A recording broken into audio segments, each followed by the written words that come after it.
Hello friends and welcome back to the Legend channel. So friends, today I will talk about Khadas Modular Mini PC powered by Intel Core Ultra Series 2 processor. So friend, the Khadas has introduced Mine 2S, the modular mini PC. So friend, it's powered by Intel Arrowlake platform and featuring the Intel Core Ultra 7 255H processor built in the all-new Arrowlake Edge architecture.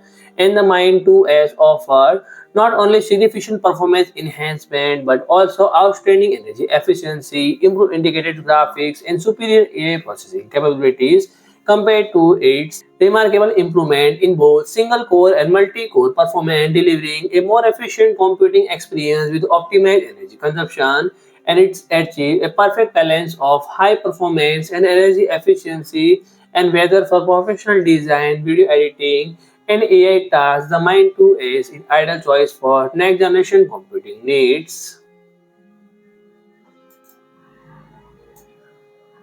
In addition to development, the MindMaker Kit serves a development server and edge computing platform, allowing trained models to be developed locally or on the edge and they provide low battery, high efficiency AI services for real-time applications such as IoT device and smart monitoring by reducing cloud dependency, and it improves response speed and enhance data privacy. And the newly upgraded Tier Pro magnetic portable amplifier feature a display screen and 4.4-inch wireless headphone jack, meeting diverse user need with the revamped decoding chip. And T Pro offer a visually appealing. So friend, if you like my video, please to like, share and comment, and don't forget to subscribe my channel and press the bell icon.